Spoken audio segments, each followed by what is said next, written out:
Islamic scholar Mufti Muhammad Yusuf Tabi Hafizahullah Ta'ala, Fazil Madina University. أعوذ بالله السميع العليم من الشيطان الرجيم. تتجافى جنوبهم عن المضاجع يدعون ربهم خوفا وطمعا ومما رزقناهم ينفقون. اللہ تعالیٰ کے نیک بندوں کے اوصاف میں سے ایک صفت یہ ہے کہ ان کے پہلو بستروں سے الگ ہو جاتے ہیں اور وہ اپنے رب کو پکارتے ہیں اللہ سے ڈرتے ہوئے اور اس کی جنت میں طمع کرتے ہوئے، اور جو کچھ اللہ نے دیا ہے اس سے وہ اللہ کے راستے میں خرچ کرتے ہیں۔ جو اللہ تعالیٰ کے بندے ہیں وہ 5 وقت کے نمازی تو ہیں ہی، اور وہ فرائض کو ادا کرنے کے باوجود ساری رات سو کر نہیں گزارتے، بلکہ ان کے پہلو ان کے بستروں سے الگ ہو جاتے ہیں اور وہ اٹھ کر اللہ تعالیٰ کے لیے قیام کرتے ہیں، اللہ تعالیٰ کے لیے تہجد پڑھتے ہیں۔ یہ عبادت بڑی عظیم عبادت ہے۔ رسول اللہ صلی اللہ علیہ وسلم فرماتے ہیں، افضل الصلاۃ بعد الفریضۃ صلاۃ فی جوف اللیل، سب سے افضل عبادت فرض کے بعد وہ رات کے وقت کی عبادت ہے،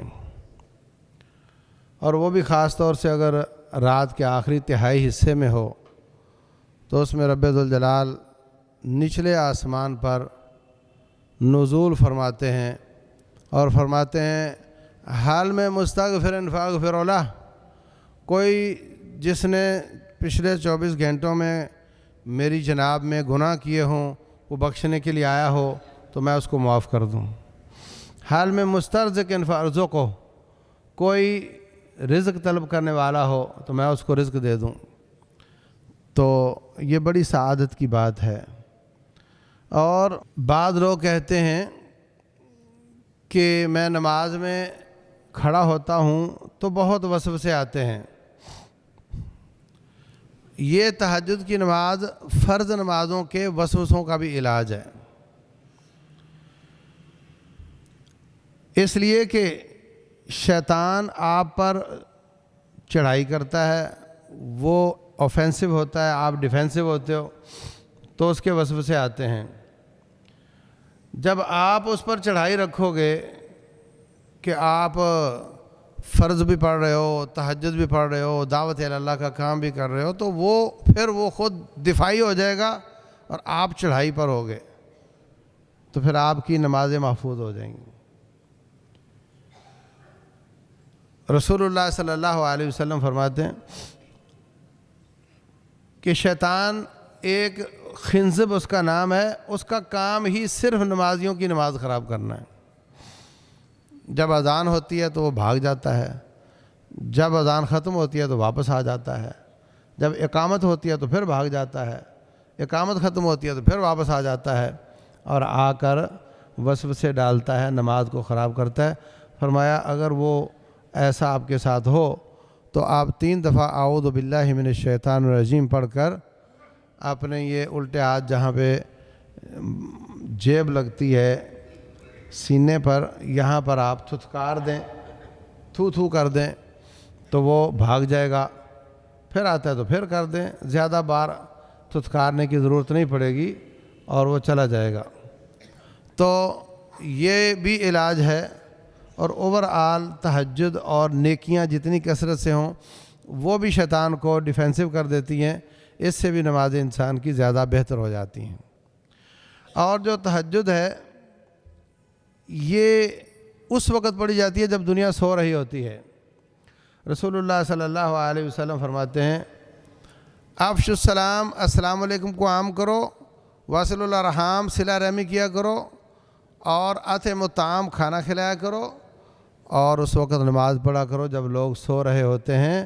تدخلوا الجنۃ بالسلام، تم سلامتی کے ساتھ جنت میں چلے جاؤ گے۔ وصلوا باللیل والناس نیام، اس وقت نماز پڑھو جب دنیا سو رہی ہوتی ہے، دنیا لیٹی ہو اور آپ کھڑے ہوں اور یہ کام روزانہ ہو رہا ہو تو یہ ایسی تربیت ہے، ایسی ریہرسل ہے کہ جب دشمن حملہ آور ہو تو دنیا لیٹ جائے، یہ بندہ اس وقت بھی کھڑا ہوتا ہے۔ آپ نے افغانستان میں نہیں دیکھا کہ کسی کی اسٹریٹجی میں یہ بات نہیں آ رہی تھی کہ 61 ملک حملہ آور ہوں اور وہ پھٹے جوتوں اور کپڑوں والے مجاہد کہ جن کے ساتھ دنیا کا کوئی نہیں ہے وہ اٹھ کر کھڑے ہو جائیں اور کہیں ہم مقابلہ کریں گے۔ اس لیے کہ جب دنیا سو رہی ہوتی تھی تو وہ کھڑے ہوتے تھے، اب پھر دنیا لیٹ گئی دشمن کے سامنے، وہ پھر وہاں بھی کھڑے تھے۔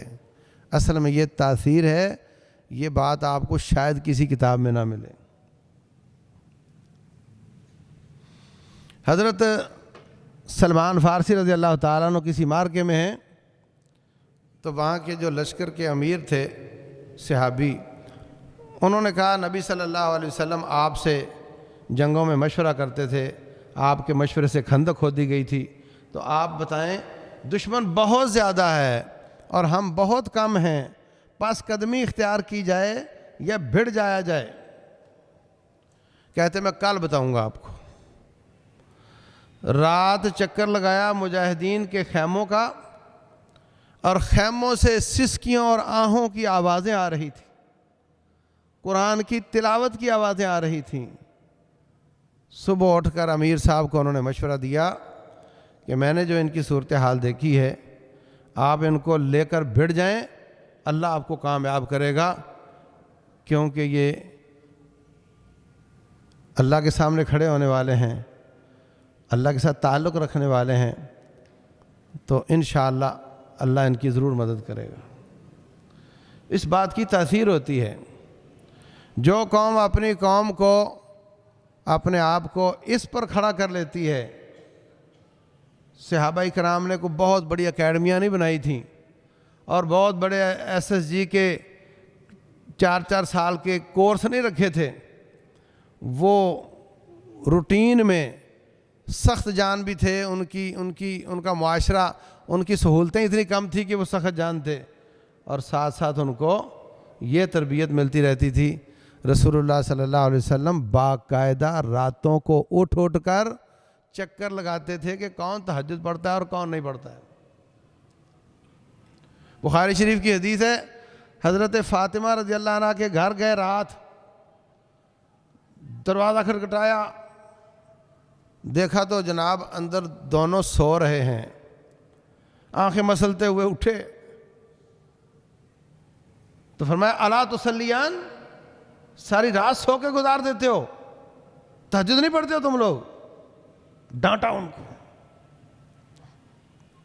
حضرت علی رضی اللہ تعالیٰ عنہ کہتے ہیں جی جب ہم سو جاتے ہیں تو روحیں اللہ کے قبضے میں چلی جاتی ہیں، اگر چھوڑ دے تو پڑھ لیتے ہیں، کبھی نہیں چھوڑتا تو پھر رہ جاتی ہے، تو آپ واپس آئے تو پڑھ رہے تھے وَكَانَ الْإِنسَانُ أَكْثَرَ شَيْءٍ جَدَلًا۔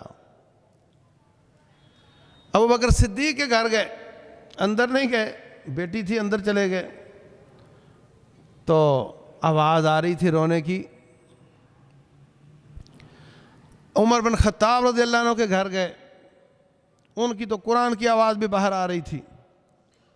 نماز کے بعد ان دونوں کو بلایا، فرمایا ابو بکر آپ، میں نے رات چیک کیا، آپ بہت دھیمی آواز میں قرآن پڑھ رہے تھے۔ تو کہا اسمع من اناجی یا رسول اللہ، اے اللہ کے رسول، جس کو میں سنانا چاہتا ہوں وہ سن رہا ہوتا ہے۔ فرمایا تیری بات ٹھیک ہے، مگر تھوڑی سی آواز زیادہ کر دے۔ عمر آپ تو بہت اونچی آواز سے قرآن پڑھ رہے تھے۔ کہا اطرد الشیطان و اوقظ الوسنان، میں اپنی آواز کے ساتھ سوتوں کو جگاتا اور شیطان کو بھگاتا ہوں۔ فرمایا نیت تیری بھی اچھی ہے پر تھوڑی سی دھیمی کر دے۔ ولا تجہر بصلاتک ولا تخافت بہا وابتغ بین ذلک سبیلا۔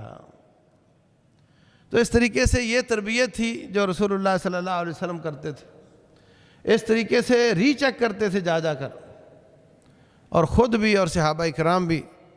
اور یہ وہ لوگ تھے کہ جن کے بارے میں یہ فرمایا کہ پورے لشکر میں ایک صحابی بھی ہوگا تو فتح ان کی ہوگی، جن کی انہوں نے تربیت فرمائی۔ تو بڑی بڑی راتیں ہیں، آنکھ کھل جاتی پھر سو جاتے ہو، پھر کھل جاتی پھر سو جاتے ہو، اٹھ جایا کرو، اٹھ کر اللہ تبارک و تعالیٰ کو یاد کیا کرو، اور جتنی اللہ توفیق دے تہجد پڑھا کرو۔ اللہ تبارک و تعالیٰ سمجھنے اور عمل کرنے کی توفیق دے۔